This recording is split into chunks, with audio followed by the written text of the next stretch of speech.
So you being such a young, beautiful woman, how did it go, you starting educating? Because I know a lot of these women, and even the guys, they're all very, they have their little cliques, their little, guys are a little catty, they can be bitches sometimes, I'm not gonna lie. A batch of bitches.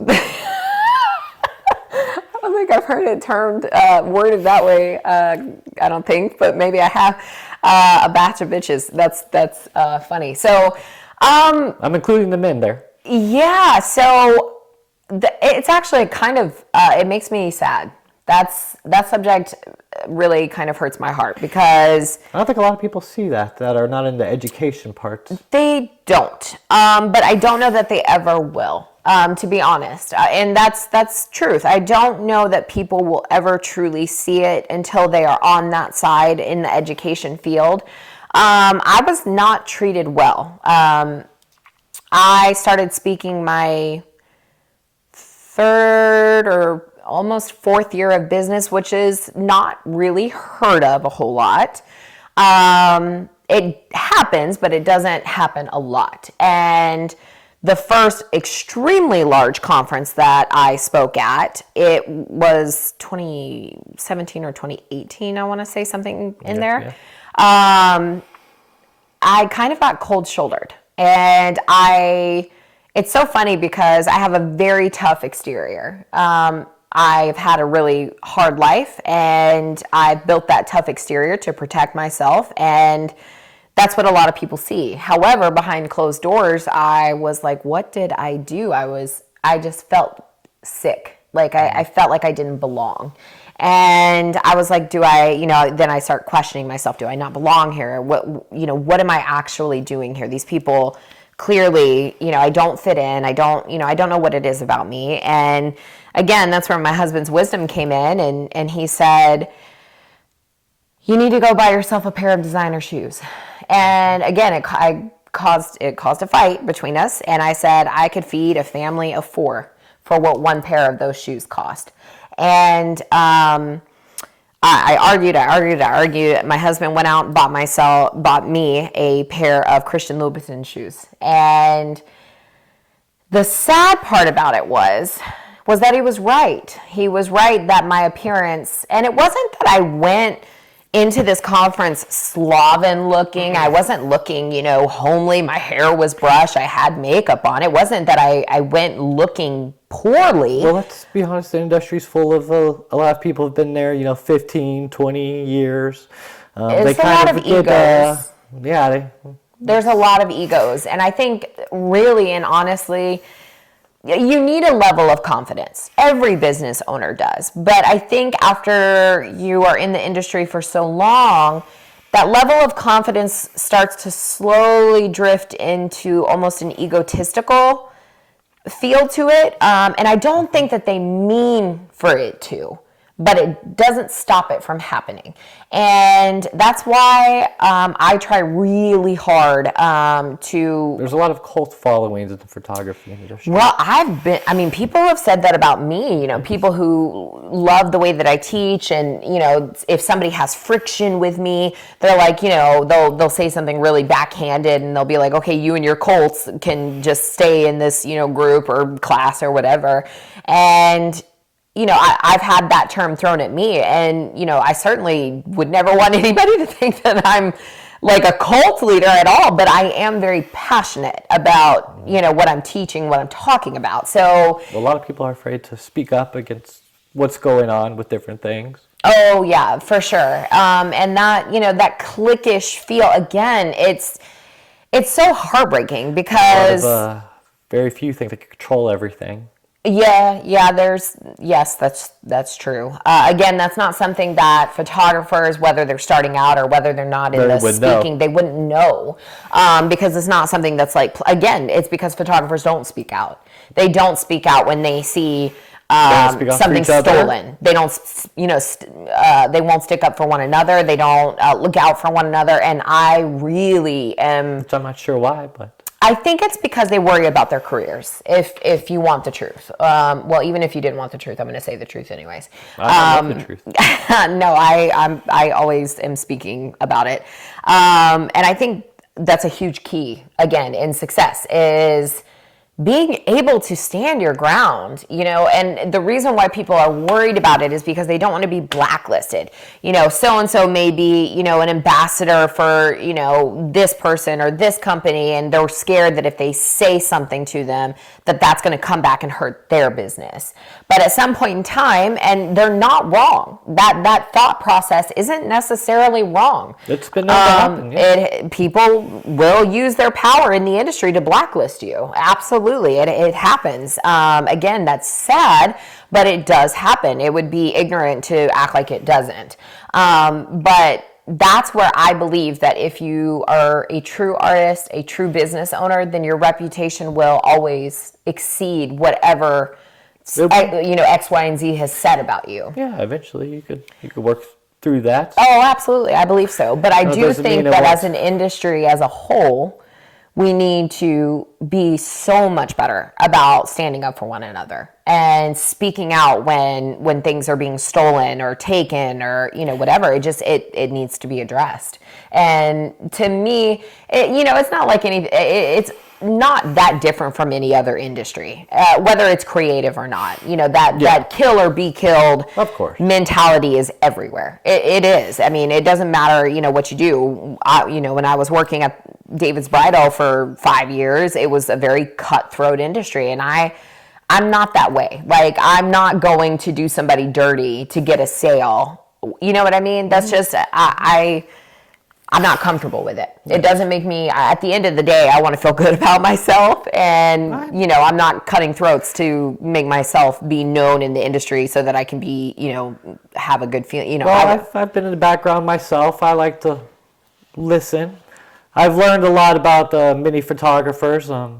They probably don't like that I know. I haven't said anything, but, that could change. You look like you have like vengeance in your eyes. No, I'm just saying. You just never know. It's kind of attractive that you have that vengeance thing going Not on vengeance, for you. I'm just stating, huh? Just stating those words out there. Yeah. Well, it's true. Unfortunately, you're not saying anything that's not true. And all I can do is try to use the platforms that I have to speak out and correct people when they're wrong. And because there's been many scandals out there.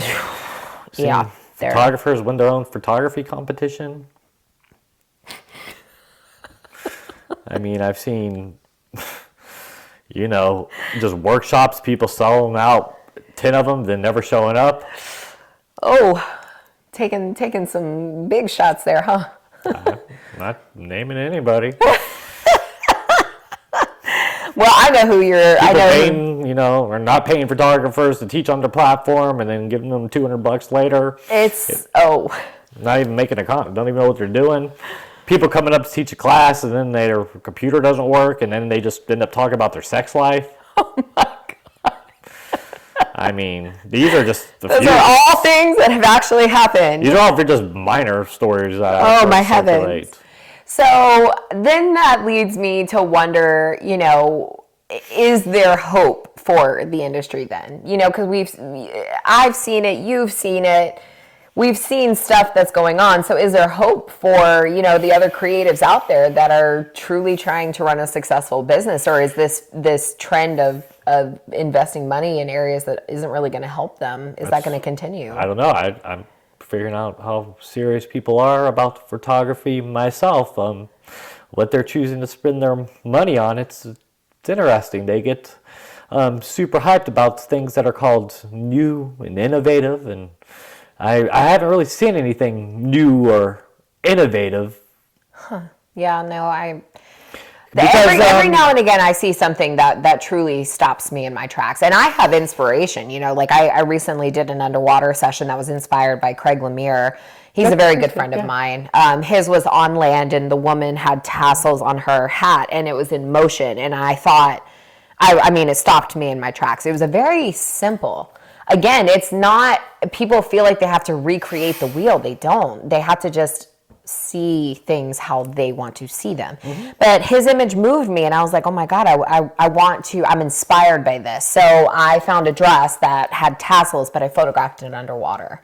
And I photographed it how I wanted to photograph it. So, you know, I don't even know if anybody would know that it was inspired by Craig Lemire, unless if I stated it, which I always do. If my That's very kind of you. Yes. If my image is from somebody that I know, I'm always going to tag them and say inspiration has come from this person. Now, every now and again, I'll have a client that pulls up images. And, you know, they're like, I love this. I want to do something like this. And I tell them, you know, I don't copy another artist, copy and paste. I won't do it. I said, now we can do it something similar. That's not a problem. But in those cases, you know, I never know where the original came from. And in that case, it's difficult to even know, you know, where this client may have gotten this picture from. Was it Pinterest? Because if that's the case, it's a long downhill slope that you're going to have to try to see if you can find the original creator of. But even in those cases, I still make it my own, so that I don't necessarily feel that need to try to track down the original to tag the original photographer, because again, I try to use my own lighting techniques, different posing, different colors, different, you know, whatever. Because, you know, again, clients, at my level now, as a matter of fact, my client that booked not long ago, she today texted me because I was just confirming some of my ideas. I had sent her some of my sketches, and I was like, I just want to make sure, are you okay with the sheer part of this gown? And her exact words were, I trust you. 100%. I trust you. And she was like, your goal as a photographer. Yeah. And that should be your client. Well, you know, I think photographers should have different goals. You know, not everybody's going to want to be, you know, where maybe what I do, where they're actually sketching things out. Not everybody's going to want to do that, and that's okay. That's the beauty of the photography industry, is that everybody should have their own goals, their own dreams, and, you know, whether they're volume or working with schools, or, you know, if they want to photograph a lot of things, destination. Yeah, I mean, there's so many different areas of it that it's just, you know, it's just a matter of, you know, again, who are you and what do you want to do?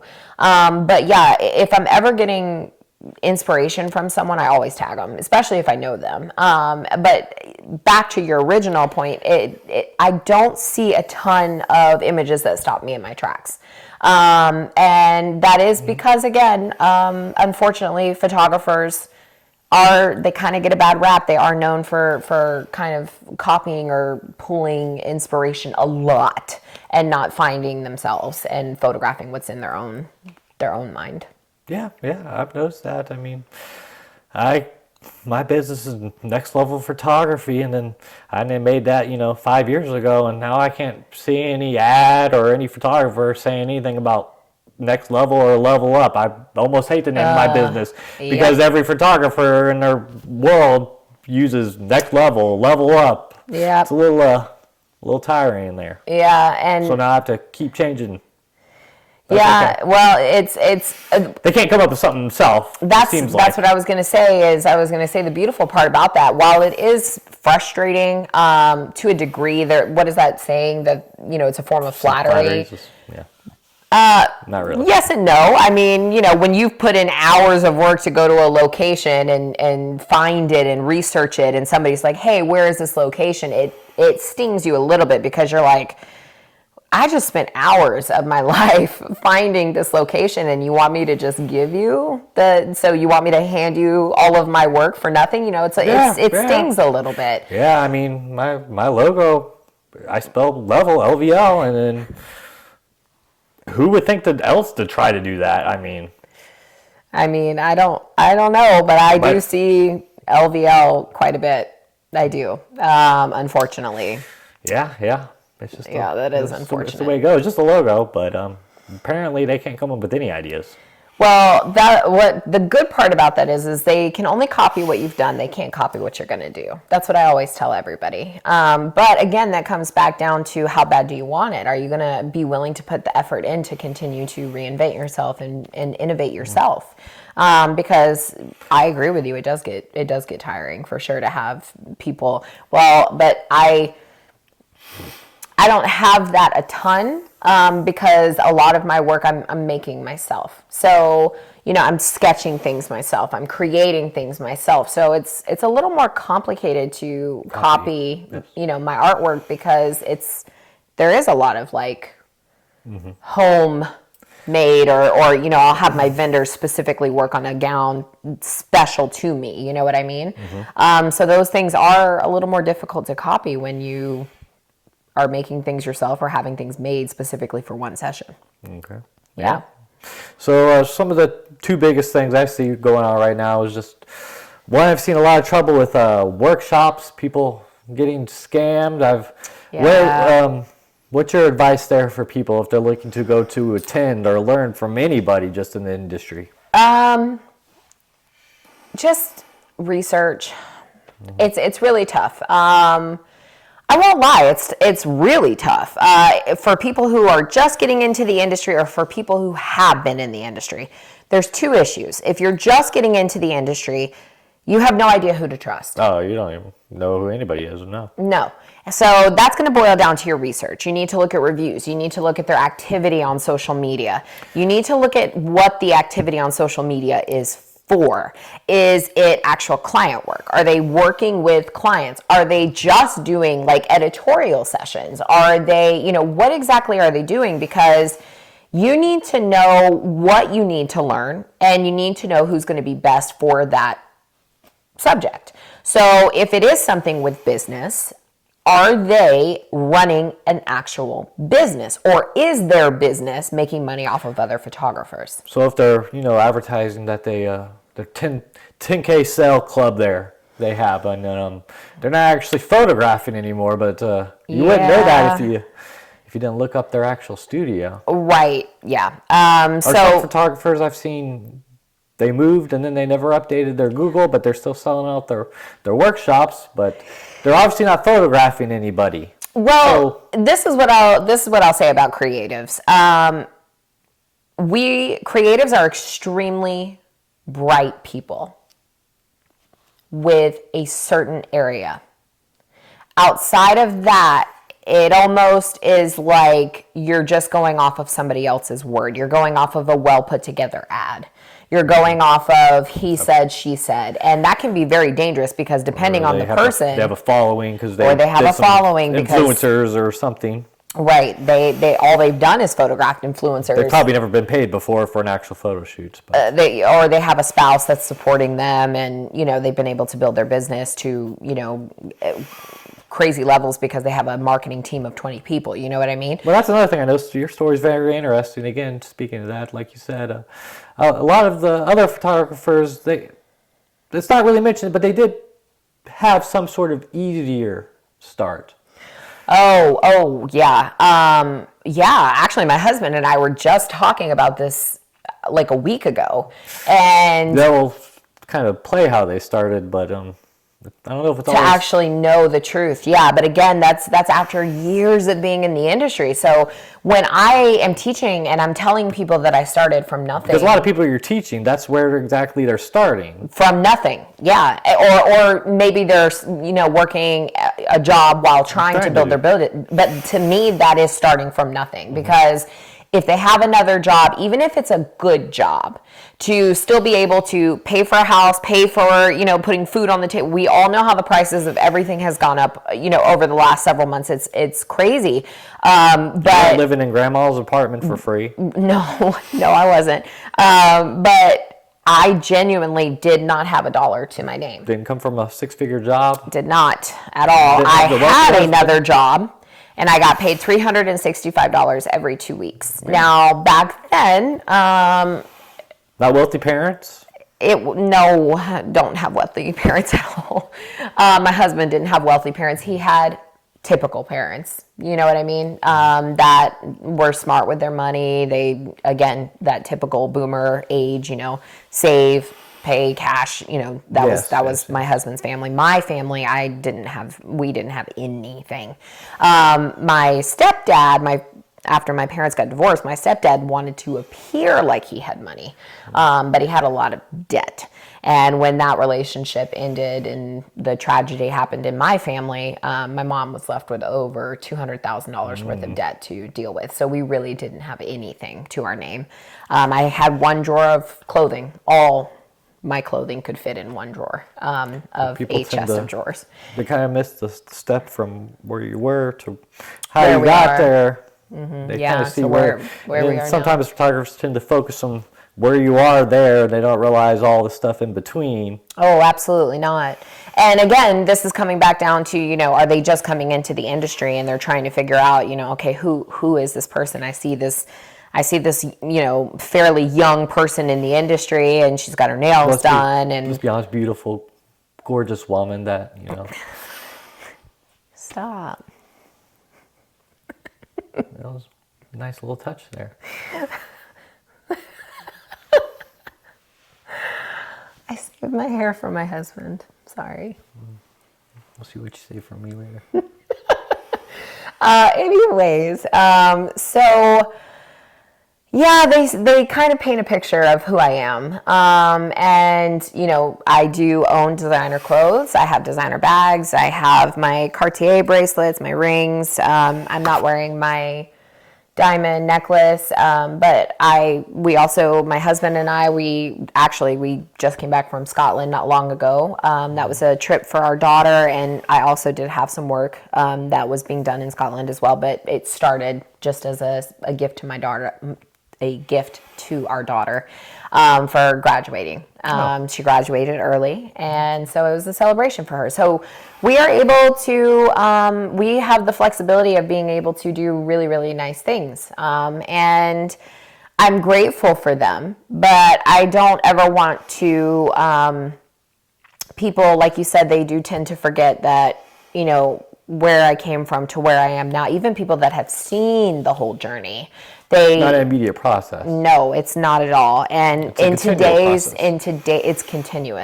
In today's age, that instant gratification that people strive for it will be the death of a lot. That instant gratification maybe that's why they enjoy these photo workshops. They come, they get excited, they take some awesome pictures. Absolutely. But then, it's that fun time. That instant dopamine hit. Yeah. I got this awesome picture. Yep. But it's going to build my business immediately. That's not how it works. It's not. And that's a painful lesson to learn, though. But they keep doing it. I don't know if it's people that continue to do it versus the people that have now fallen out of the industry and there's a new influx of people and they're following that same path. So again, that's why, I'm happy to be able to be here and talk with you, because I think creating awareness and just educating people on the proper way to learn. So, I did not go to college. I barely finished high school, and that was just because I was so eager to work, and my first job was developing film. I was so eager to have a job that I would absolutely probably not have my diploma if my mother was not like, you need to have your diploma.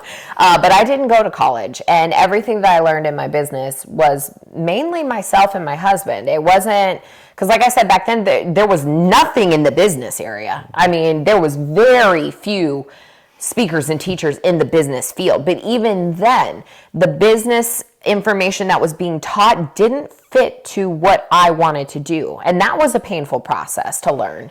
I spent money I didn't have following one person's business model, and it was outdated. And unfortunately, the business side of photography, it changes all the time. And there's not enough educators out there that are talking about how to make money today. They are talking about how they made money 2 years ago, 4 years ago, 10 years ago. And now they're just making money off of other photographers. I think we're also not teaching photographers to learn to innovate. And think for themselves, figure out their moves. They need to learn how to figure out the moves for themselves instead of just trying to depend on this. Well, I have absolutely, and they need to change the whole way of thinking almost. Some of my students can even vouch for this. I've told them, there's nothing more I can teach you. I have given you the blueprint. I've given you the lock and the key. Now it is up to you to be the captain of your own ship. You're going to have to look at this blueprint that I have given you and say, oh, I need a set of stairs here instead of a hallway. And they have to build their business. So, that can almost sound like a catch-22, because you asked earlier, how do you go about finding a speaker and teacher? And the truth of the matter is again, research, but you want to make sure that whoever you're learning from is also doing research into you.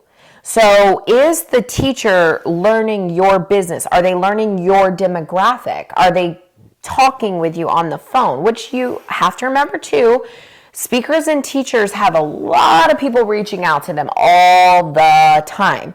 So they can't just spend their time all day helping you with a problem or an answer, to a question that's really a deep question. There is no simple answer.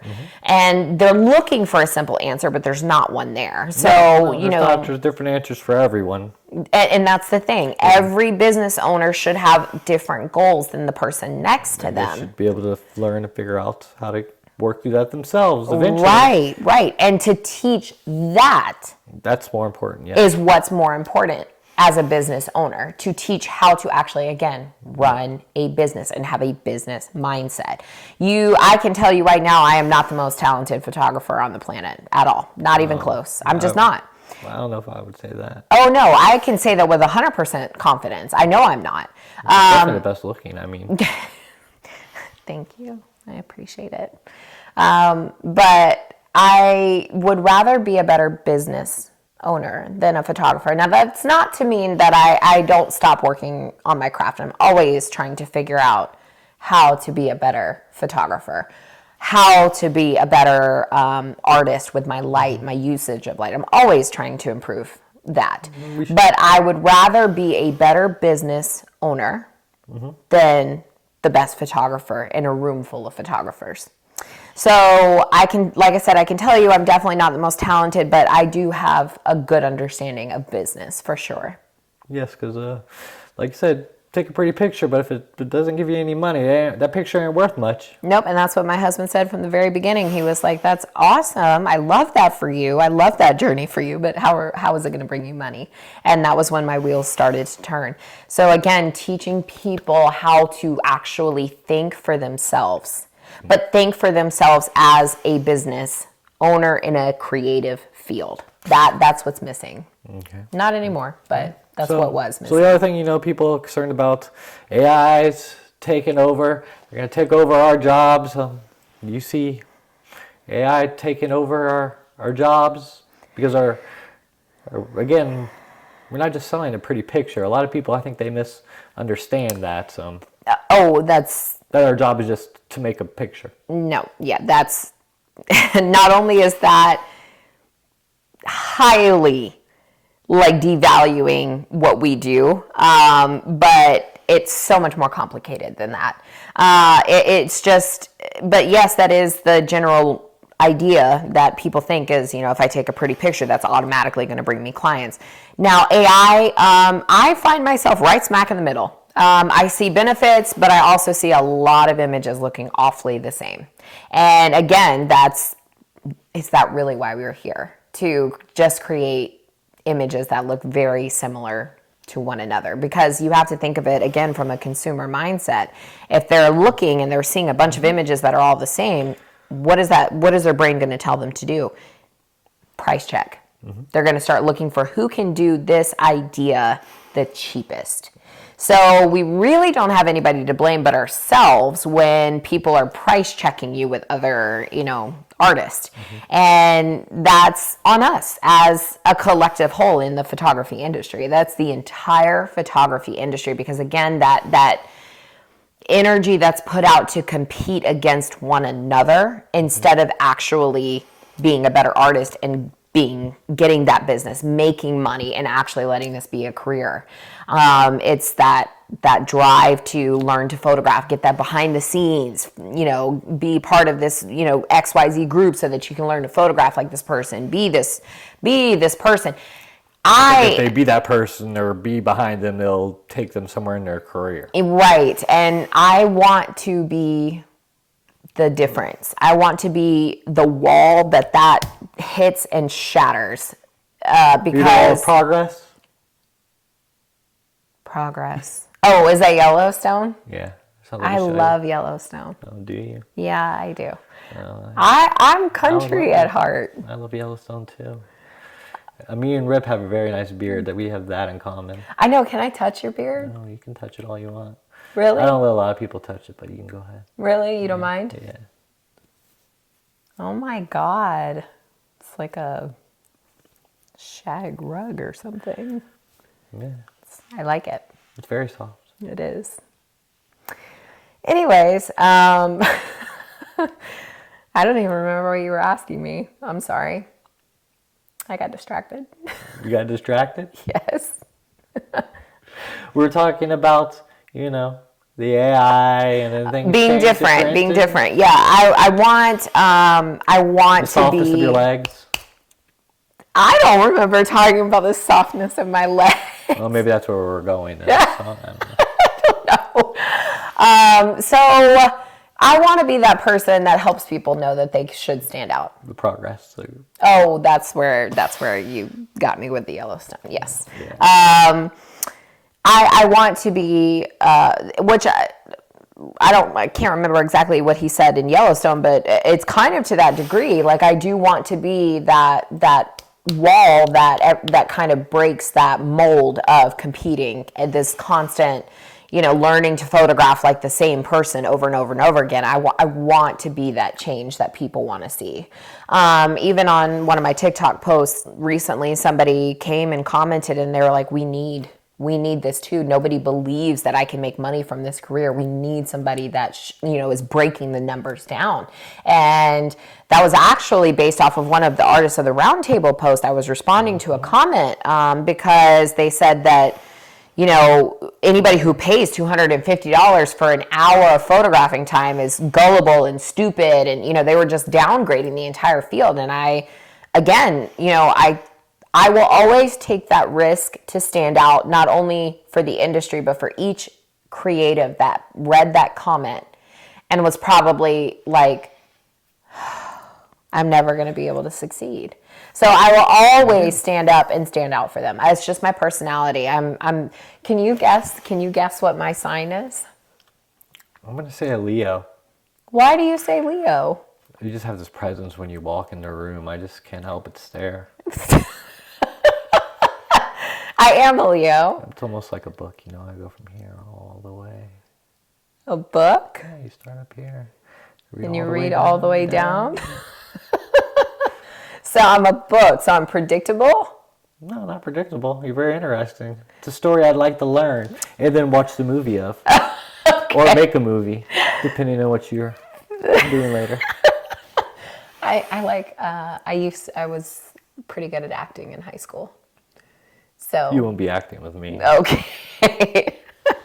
But no, I do genuinely, I will always speak out for other creatives and other artists because it hurts my heart to see how the general public views photography and the creative field in general. It is, but it can be stopped. And as long as I'm alive, I'll be fighting for it. Well, we appreciate it. Yeah. Thank you for having me. We appreciate it, Karen. The knowledge you shared and continue to share. Well, I appreciate you having me on your podcast, Andrew. Yeah, we look forward to having you on more. Okay. I'll wait for your call. You may not have to wait.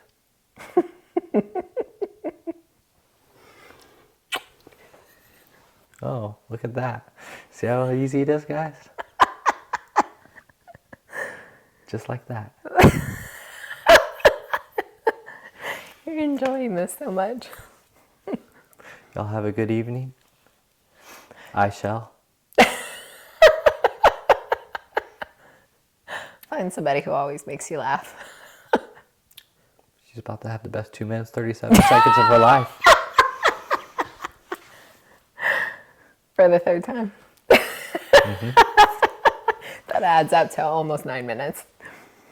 Best 9 minutes of my life. Put them all together. We're going to enjoy it. Yeah.